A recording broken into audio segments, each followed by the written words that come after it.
Hey guys, once again, welcome back to my YouTube channel, Homeo Medico Academy. Once again, I'm back with another important question of the psychology, that is faculties that influence behavior. This question is the part of a large topic, that is behavior. Faculties that influencing behaviour जो topic है, ये behaviour का अपने आप में जो 10 mark का question है उसके अंदर का ही 4th नंबर का सब पॉइंट है, फैकल्टीज दैट इन्फ्लुएंसिंग बिहेवियर. हम इसके पहले ऑलरेडी हमारी लास्ट प्रीवियस 3 लेक्चर्स में बिहेवियर के स्टार्टिंग 3 पॉइंट्स पढ़ चुके हैं, that are definition of behaviour and characters of human behaviour. इस टाइप से हम टोटल 3 पॉइंट्स ऑलरेडी कंप्लीट कर चुके हैं and this is the 4th point of the behavior, that is faculties that influence behavior, जो कि अपने आप में एक 10 मार्क का अलग से क्वेश्चन बन सकता है, बिकॉज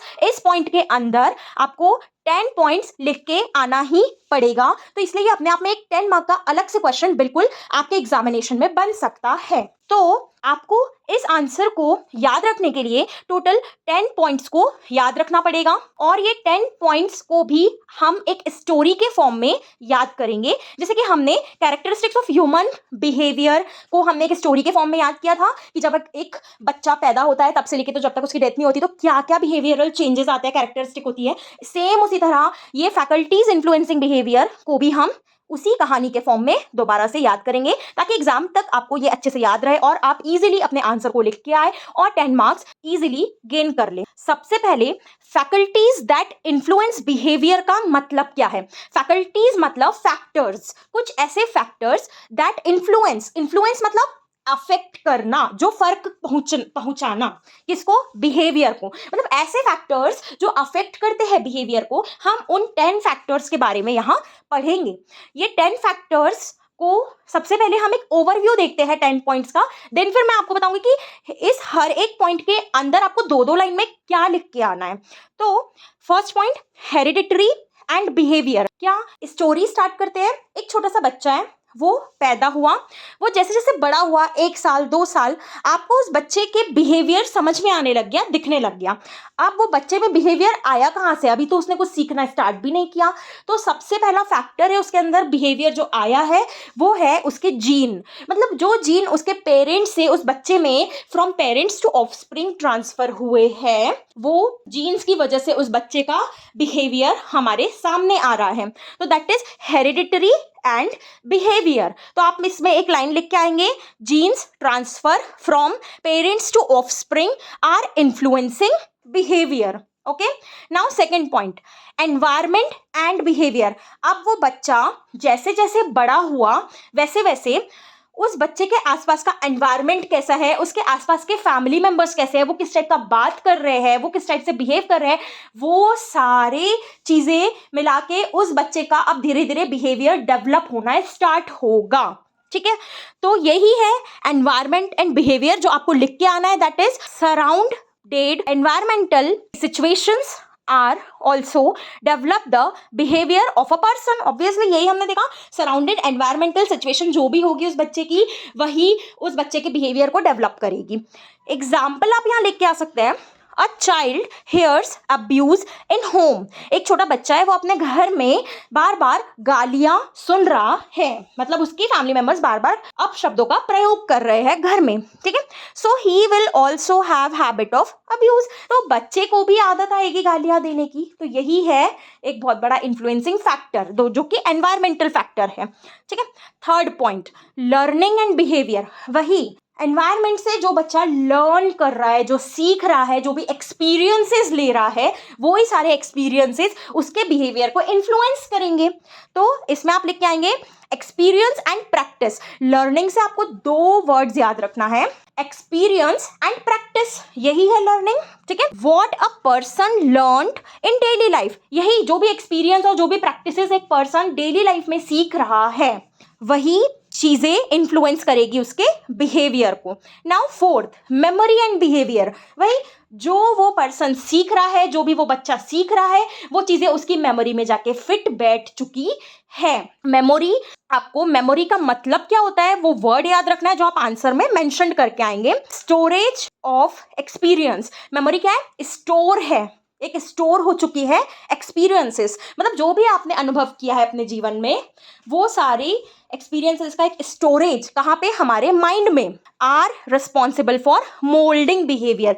वही मेमोरीज है वो आपके बिहेवियर को मोल्ड करेगी, चेंज करेगी जगह जगह, क्योंकि जब भी आप कुछ करने जाएंगे तो आपको अपनी मेमोरी में जो भी स्टोर है कि नहीं मुझे ये नहीं करना है, मुझे यही करना है, अपने एक्सपीरियंस के बेसिस पे आप उसके बेसिस पे ही अपने बिहेवियर को चेंज करेंगे। तो यही बात बोला है मेमोरी एंड बिहेवियर में। Now fifth point, personality and behaviour. क्या मतलब हुआ? आप स्टार्टिंग के 4 पॉइंट को इससे कनेक्ट कर पाएंगे कि एक बच्चा है, वो उसके जीन में जो आया उससे उसका बिहेवियर बना, उसने एनवायरनमेंट में जो सीखा उससे उसका बिहेवियर बना, उसने जो लर्न किया अपनी फैमिली मेंबर के बीच उससे उसका बिहेवियर बना, और फिर उसने जो याद रखा वो सब कुछ लर्न करके उससे उसका बिहेवियर बना। और फिफ्थ पॉइंट, ये सारे फैक्टर्स मिलके उस बच्चे की क्या बनाते हैं? पर्सनालिटी। पर्सनालिटी का मतलब होता ही क्या है? आपकी बिहेवियरल क्वालिटीज जो होती है, उस बच्चे में जो भी बिहेवियर करने की जो भी क्वालिटीज आई है वो ही सारी क्वालिटीज क्या कहलाएगी? पर्सनालिटी। तो आप फिफ्थ पॉइंट में एक लाइन लिख के आएंगे, personality is represented by behavioural qualities of a person. ठीक है। Now sixth point, attitude and behaviour. अब यहां से हमें कैसे याद रखना है? फिफ्थ पॉइंट तक हमने देखा एक बच्चे की पर्सनालिटी बड़े होते होते कैसे डेवलप हुई। सिक्स्थ पॉइंट, अब वो पर्सनालिटी में क्या दिख रहा है हमें? एटीट्यूड है, या फिर इमोशनल है, या फिर अपने गोल को लेके मोटिवेटेड है। ये सब चीजें हम सिक्स्थ पॉइंट से एक्सप्लेन करना स्टार्ट करेंगे। तो सबसे पहले मान लो पर्सनालिटी में उस बच्चे में डेवलप हुआ एटीट्यूड। ठीक है, तो एटीट्यूड का मतलब क्या होता है? आप जो लिखेंगे, एटीट्यूड मीन्स फर्म। फर्म मतलब FIRM, फर्म मतलब फिक्स्ड, फिक्स्ड माइंडेड। ठीक है, एटीट्यूड मीन्स फर्म या फिक्स्ड। बिलीव्स मतलब उस बच्चे के माइंड में जो भी फिक्स्ड बातें बैठ चुकी है कि मुझे ऐसे ही रहना है, ऐसा ही बिहेव करना है, तो वो क्या है? फर्म फिक्स्ड बिलीव्स है, जो उसने बिलीव कर चुका है। That influence behaviour. वही एटीट्यूड, वही फिक्स्ड बातें, फिक्स्ड बिलीव उस बच्चे के बिहेवियर को इन्फ्लुएंस करेगी। Now seventh point, hereditary, environment and behaviour. हम ऑलरेडी ये स्टार्टिंग के फर्स्ट एंड सेकंड पॉइंट में पढ़ चुके हैं, तो ये पॉइंट लिखने की जरूरत नहीं है दोबारा से। Eighth point, endocrine system and behaviour. क्या है ये? सब कुछ जो भी बिहेवियर को कंट्रोल कौन कर रहा है? फाइनली एंडोक्राइन सिस्टम जो है बॉडी में, वही तो कंट्रोल कर रहा है हमारा central nervous system, brain, spinal cord और ब्रेन से निकलने वाले सारे हार्मोन, यही लोग तो कंट्रोल कर रहे हैं ना हमारे बिहेवियर को।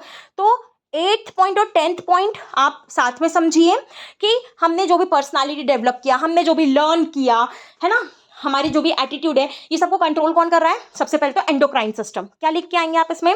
हाइपोथैलेमस। एंडोक्राइन सिस्टम में भी कौन? हाइपोथैलेमस, जो कि क्या है? A part of limbic system. थोड़ा सा आप फिजियोलॉजी पे जाइए कि हाइपोथैलेमस क्या है? पार्ट ऑफ लिम्बिक सिस्टम है। यही हाइपोथैलेमस और लिम्बिक सिस्टम मिलके कंट्रोल करते हैं एक ह्यूमन के बिहेवियर को। हार्मोन जो है वो डायरेक्टली अफेक्ट करते हैं बिहेवियर को। अगर आपको गुड पॉजिटिव हार्मोन निकल रहे हैं तो आपका बिहेवियर पॉजिटिव रहेगा, नेगेटिव हार्मोन निकल रहे हैं तो आपका बिहेवियर नेगेटिव रहेगा। अब आ जाते हैं 9th number, motives and behaviour. Actual में 9 नंबर का पॉइंट ना एटीट्यूड एंड बिहेवियर के जस्ट बाद होना चाहिए, जिसमें हम ये बता सकते हैं कि पर्सनालिटी में क्या क्या डेवलप हुआ। एक साइड हुआ एटीट्यूड डेवलप, एक साइड हुआ कि वो पर्सन एटीट्यूड है या फिर अपने गोल को जो भी उसको अपनी लाइफ में अचीव करना है उसके लिए मोटिवेटेड है। तो ये चीज पर्सनालिटी के अंदर आता है। तो मोटिव्स एंड बिहेवियर आप चाहे तो 6th के बाद 7 नंबर का पॉइंट भी आप मेंशन करके आ सकते हैं। मोटिव्स एंड बिहेवियर, इसका मतलब है motivation directs a behaviour for a specific goal. वही एक पर्सन मोटिवेटेड है तो वो ऐसा ही बिहेव करेगा, मतलब उसको जो गोल अचीव करना है वो उस गोल अचीव करने के लिए जिस तरीके से तैयारी करेगा उसका बिहेवियर में वही चीजें आपको दिखेगी। तो मोटिव भी बहुत, आपका मोटिवेशन भी आपके गोल या आपके बिहेवियर को बहुत ज्यादा अफेक्ट करता है, ये यहाँ बोला गया है। 10th, nervous system and behaviour. यही जो अभी हमने एंडोक्राइन सिस्टम के साथ समझा कि एंडोक्राइन सिस्टम ब्रेन का पूरा part and nervous system brain and spinal cord CNS, ये भी बहुत play an important role to control behaviour. Obviously आपके बिहेवियर को कंट्रोल करने में जो आपका CNS है, सेंट्रल नर्वस सिस्टम है, वो भी बहुत ज्यादा इंपॉर्टेंट होता है। सीएनएस मतलब ब्रेन एंड स्पाइनल कॉर्ड। तो आपको एंडोक्राइन सिस्टम और सीएनएस में थोड़ा थोड़ा आपके फिजियोलॉजी के कुछ पॉइंट्स भी लिख के आना है कि एंडोक्राइन सिस्टम मतलब हाइपोथैलेमस, लिम्बिक सिस्टम, ये भी रिस्पॉन्सिबल होते हैं बिहेवियर कंट्रोल के लिए, और सीएनएस में आपको लिख के आना है ब्रेन और स्पाइनल कॉर्ड भी रिस्पॉन्सिबल होते हैं आपके बिहेवियर को कंट्रोल करने में। इस तरीके से हमने देखा कि बिहेवियर इन्फ्लुएंसिंग फैकल्टीज में आपको 10 पॉइंट्स क्या क्या लिख के आना है। आई होप ये 10 पॉइंट्स आपको बहुत ईजी लगे होंगे।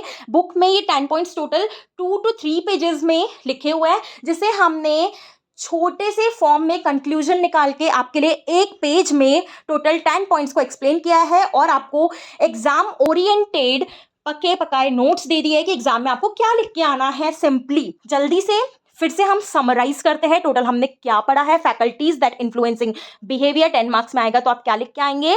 सबसे पहले हेरिडिटरी एंड बिहेवियर, ठीक है, एक बच्चा पैदा हुआ तो उसको जो जीन ट्रांसफर हुआ इसके पेरेंट्स से उस ऑफस्प्रिंग में, वही है हेरिडिटरी एंड बिहेवियर में आपको लिखना, ठीक है। Second point environment and behaviour, वो बच्चा धीरे धीरे बड़ा हुआ, उसके आसपास का उसके घर का एनवायरमेंट कैसा है उस पर भी डिपेंड करेगा उस बच्चे का बिहेवियर। यहाँ आप एग्जाम्पल लिख के आ सकते हैं कि एक बच्चा है, वो अगर घर में बार बार अब्यूजेस सुन रहा है, गलत बातें गालियां सुन रहा है आजू बाजू के लोगों से, तो वो उसके बिहेवियर में शामिल होगा और वो बच्चा भी गाली देगा। तो ये बहुत अच्छा एग्जाम्पल है एनवायरमेंट एंड बिहेवियर का। थर्ड लर्निंग एंड बिहेवियर, वही वो बच्चा बड़ा हो रहा है, वो जो सीख रहा है, वो जो लर्न कर रहा है, वो जो एक्सपीरियंस कर रहा है उस घर में रहकर, जिस बातों की वो प्रैक्टिस कर रहा है, वो ही सब उसके बिहेवियर को इन्फ्लुएंस करेंगे। Fourth point memory and behaviour, जो भी उसने लर्न किया वो ही सब उसने याद रख लिया, तो उसने वो सब लर्न करके अपने माइंड में स्टोर करके रख लिया, और वो स्टोरेज जो है एक्सपीरियंसेस का, वो क्या करता है उसके बिहेवियर को मोल्ड करता है, बार बार चेंज करता है जो भी वो स्टोर करता है अपने माइंड में, ठीक है। फिफ्थ पर्सनालिटी एंड बिहेवियर, ये सबसे क्या हुआ उस बच्चे की अब पर्सनालिटी बनी, जो भी उसने देखा सीखा याद रखा पर्सनालिटी बनी, पर्सनालिटी में उसके बिहेवियरल क्वालिटीज दिखी, तो आपको फिफ्थ पॉइंट में भी लिख के आना है personality is represented by behavioural qualities of a person. Sixth point, उस पर्सनालिटी से उस पर्सन की एटीट्यूड पता चला, मतलब पर्सनालिटी में एटीट्यूड है या मोटिवेशन है, ये आप सिक्स्थ और सेवंथ पॉइंट में मेंशन करेंगे कि पर्सनालिटी में एटीट्यूड है, तो एटीट्यूड का मतलब क्या होता है, एक फिक्स्ड बिलीव जो आपके माइंड में बन चुका है, आप उसके अकॉर्डिंग अपना एटीट्यूड दिखाते हैं, वो भी आपके बिहेवियर को इन्फ्लुएंस करता है। सेवन पॉइंट में ही आप लिख के आएंगे, क्योंकि हेरिडिटरी एनवायरमेंट आप नहीं लिखेंगे, वो ऑलरेडी फर्स्ट सेकंड में मेंशन्ड है, तो सेवन पॉइंट में आप मोटिव्स एंड बिहेवियर लिख के आएंगे, जिसमें हम बताएंगे पर्सनालिटी में ऐसा डेवलपमेंट हुआ कि पर्सन मोटिवेटेड है अपनी गोल की तरफ, तो मोटिव मतलब गोल ओरिएंटेड पर्सन, जिसके अकॉर्डिंग उसका बिहेवियर हमेशा इन्फ्लुएंस होता है, ठीक है। नाइन्थ पॉइंट या एट्थ पॉइंट आप लिख के आएंगे एंडोक्राइन सिस्टम एंड बिहेवियर, आपके जो भी कुछ बिहेवियर होते हैं उसको कौन कंट्रोल करता है, एंडोक्राइन सिस्टम में हाइपोथैलेमस जो कि लिम्बिक सिस्टम का पार्ट है, यही लोग कंट्रोल करते हैं, ठीक है। आप एग्जांपल लिख सकते हैं, बिहेवियर अच्छा है तो गुड हार्मोन रिलीज होंगे, बिहेवियर गंदा है तो नेगेटिव हार्मोन्स रिलीज होंगे। नाउ 9 पॉइंट है नर्वस सिस्टम एंड बिहेवियर, वही आप फिजियोलॉजी बताएंगे, ब्रेन और स्पाइनल कॉर्ड बहुत इंपॉर्टेंट रोल प्ले करते हैं किसी भी पर्सन के बिहेवियर को डिसाइड करने में। तो टोटल आप इस तरीके से 10 पॉइंट्स लिख के आएंगे और अपने आंसर को बहुत अट्रैक्टिव बना के आएंगे और 10 मार्क्स इजीली गेन करके आएंगे। इसी के साथ हम मिलते हैं हमारे नेक्स्ट लेक्चर में, जिसमें हम पढ़ेंगे बिहेवियरल थेरेपी, जो कि लास्ट पॉइंट है बिहेवियर के लॉन्ग 10 मार्क के क्वेश्चन का लास्ट पॉइंट बिहेवियरल थेरेपी हम नेक्स्ट लेक्चर में पढ़ेंगे। तब तक आप बिहेवियर टॉपिक बिल्कुल एंडिंग पे आप पूरा प्रिपेयर करिए, 10 मार्क का हाईएस्ट प्रोबेबिलिटी है इसका आपके एग्जामिनेशन में आने का। अगर वीडियो थोड़ा भी यूजफुल लगा हो please like the channel and share with your friends and more subscribe this channel, ताकि जितने भी इंपॉर्टेंट नोटिफिकेशन एग्जाम रिलेटेड वो आपको मिल पाए आप टाइम के साथ साथ। तो अब हम मिलते हैं हमारी नेक्स्ट वीडियो में with behavioural therapy. So wait for the next lecture. Bye bye.